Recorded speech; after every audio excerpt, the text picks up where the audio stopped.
भागवत साहब की। तो भागवत साहब को मैं करेक्ट कर दूं कि इतिहास का ज्ञान बढ़ा लेना चाहिए। जो बचपन से शाखाओं के बाद में विकिर के बाद में होने वाली चकल्लस से जो ज्ञान आपको मिला है उससे आगे बढ़ें, थोड़ा सा अपने ज्ञान को विस्तृत करें। और मेरा सुझाव है कि थोड़ा वक्त निकाल कर, महाराष्ट्र से गुजरात बहुत दूर नहीं है, उनको गुजरात चले जाना चाहिए। और वो बड़ा आसान रास्ता मैं आपको बता रहा हूँ, भावनगर है गुजरात में, वहाँ पे घोंघा है, वहाँ पे एक ये मस्जिद मैं आपको दिखा रहा हूँ स्क्रीन पे, ये मस्जिद देख आनी चाहिए। ये मस्जिद हिंदुस्तान के इतिहास की बहुत महत्वपूर्ण मस्जिद है। और ये जब आप आक्रांताओं के आने की बात कहते हैं, महमूद गजनवी के आने की बात कहते हैं, तो उसके आने से भी 300-400 साल पहले से ये मस्जिद खड़ी है। ये मस्जिद उस ज़माने से इस भारत की धरती पर है, हमारे भारत की धरती पर है, जब मोहम्मद साहब जिंदा थे। ये उस समय की मस्जिद है।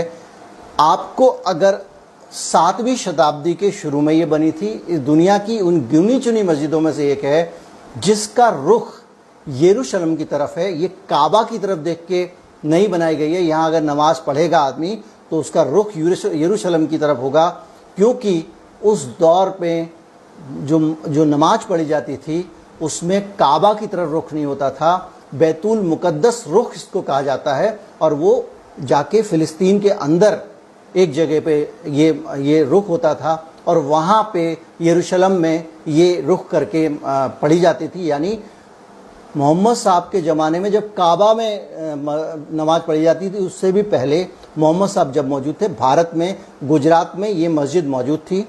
और मैं आपसे निवेदन करूंगा भागवत साहब, कृपया इस मस्जिद को देखाएं, थोड़ा इतिहास का ज्ञान दुरुस्त होगा।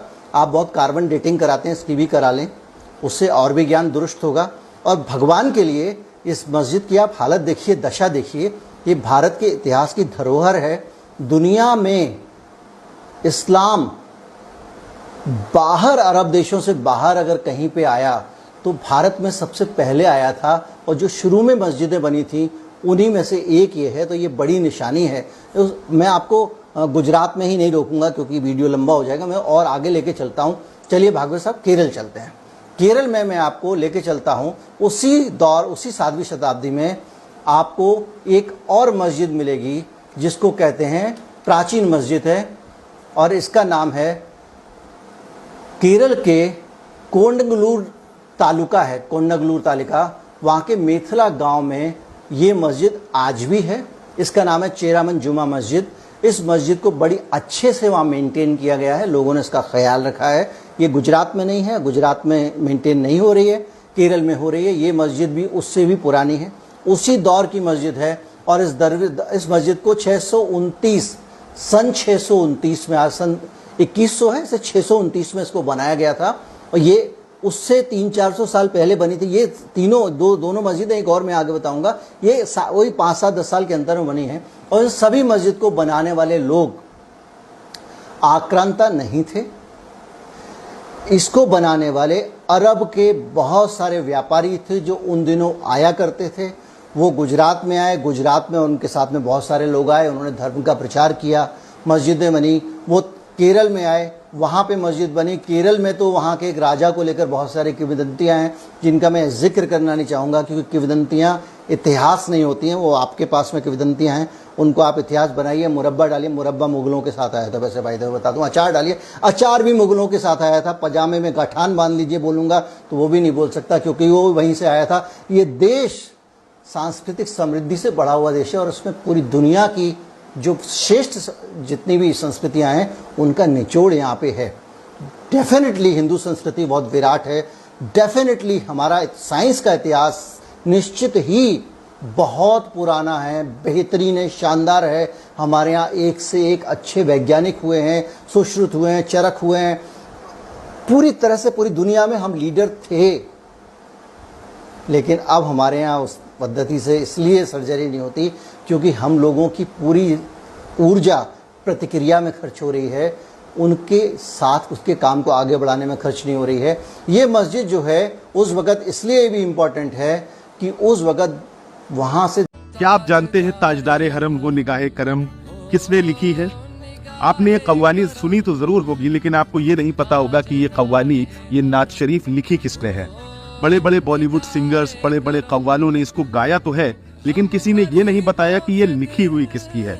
आज मैं आपको बताता हूँ कि ये नात शरीफ, ये कव्वाली किसकी लिखी हुई है। हजरत मखदूम शाह मीना रहमतुल्लाह अलैह, लखनऊ के सबसे बड़े सूफी बुजुर्ग, उनके दरबारी कव्वाल जनाब सिद्दीक साहब के बेटे मोहम्मद शफीक, जिनको पयाम सिहालवी के नाम से भी जाना जाता है, उन्होंने ये नात शरीफ लिखी है, लेकिन उनका कभी नाम नहीं आया। 1985 में उन्होंने अपनी किताब इजहार गम में ये लिखा भी कि ये नात शरीफ, ये कव्वाली मशहूर तो पाकिस्तानी कव्वाली के नाम से हो गई है, लेकिन किसी को ये नहीं मालूम इस नात शरीफ को लिखने वाला एक हिंदुस्तानी है।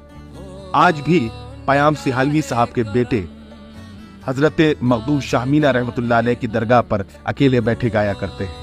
मैं चाहता हूं कि ये मैसेज आप तमाम लोगों तक पहुंचाएं, ताकि लोगों को मालूम चल सके कि इस मशहूर कव्वाली को लिखने वाला कौन शख्स। जब मुसलमानों के दारुल खिलाफा यानी मुस्लिम दौर हुकूमत की राजधानी बगदाद में हर दूसरे दिन किसी न किसी दीनी मसले पर मुनाजरे होने लगे, यानी डिबेट होने लगी। जल्द ही वो वक्त भी आ गया जब एक साथ एक ही दिन बगदाद के 4 अलग अलग चौराहों पर अलग अलग मुनाजरे हो रहे थे।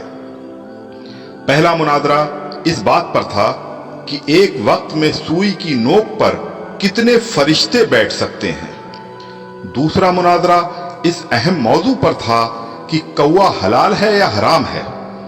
तीसरे मुनाजरे में यह तकरार चल रही थी कि मिसवाक का शरई साइज कितना होना चाहिए। एक ग्रोह का कहना था कि एक बालिश से कम नहीं होनी चाहिए, और दूसरे ग्रोह का यह मानना था कि एक बालिश से छोटी मिसवाक भी जायज है। अभी ये डिबेट चल ही रही थी कि हलाकू खान की क़यादत में ततारी फौज बगदाद की गलियों में दाखिल हो गई और सब कुछ तहस नहस कर दिया। मिसवाक की हुर्मत बचाने वाले लोग खुद ही बोटी बोटी हो गए। सुई की नोक पर फरिश्तों की गिनती करने वाले लोगों की खोपड़ियों की मीनारें बन गईं, जिन्हें गिनना भी मुमकिन नहीं था। कौवे के गोश्त पर बहस करने वालों के मुर्दा जिस्मों को कौवे नोच नोच कर खा रहे थे। आज हलाकू खान को बगदाद तबाह किए सैकड़ों बरस गुजर चुके हैं, मगर कसम ले लीजिए जो मुसलमानों ने तारीख से रत्ती बराबर भी सबक लिया हो। आज हम मुसलमान फिर वैसे ही मुनाजरे सोशल मीडिया पर या अपनी महफिलों, जलसों और मस्जिदों के मेंबरों से कर रहे हैं। दाढ़ी की लंबाई कितनी होनी चाहिए, या फिर पायजामे की लंबाई टखनों से कितना ऊपर कितना नीचे शरई एतबार से होनी चाहिए।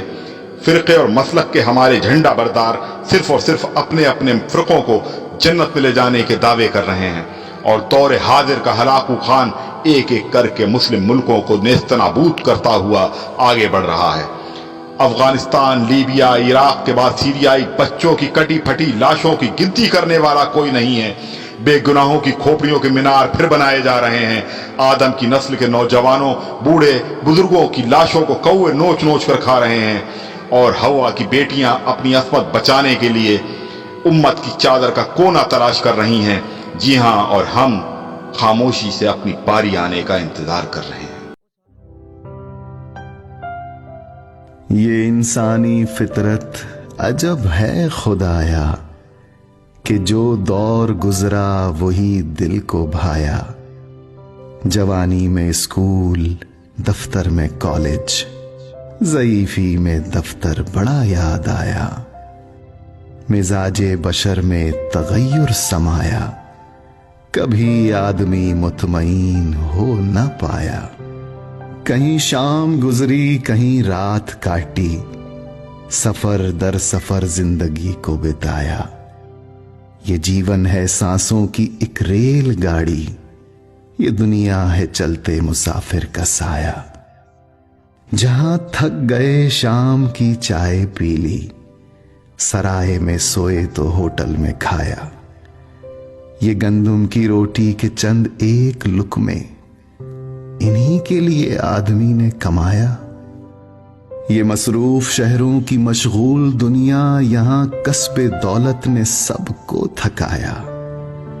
घड़ी की तरह जिंदगी को चलाया, मगर वक्त ने आदमी को हराया।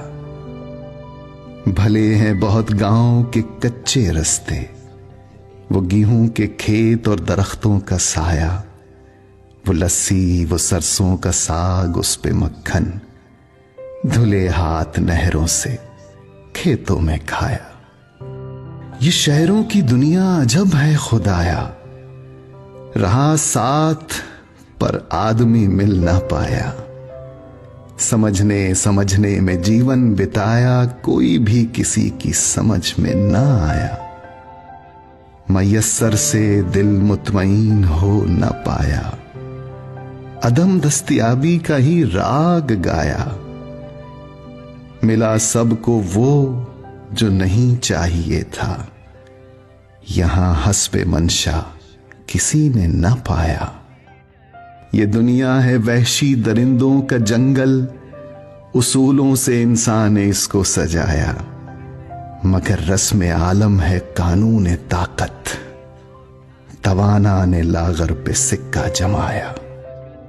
अभी कोई गुजरा अभी कोई आया, पलटती है इंसान की दम भर में काया। न है कोई माई न है कोई जाया, मरा आज बंदा हुआ कल पराया। सभी ने घरों को इरम सा बनाया, मगर 4 दिन सिर्फ डेरा जमाया। दुखों की है धूप और सुखों की है छाया, जमाना शराब और दुनिया है माया। यहां आदमी मुतमईन हो न पाया, यहां आदमी मुतमईन हो न पाया।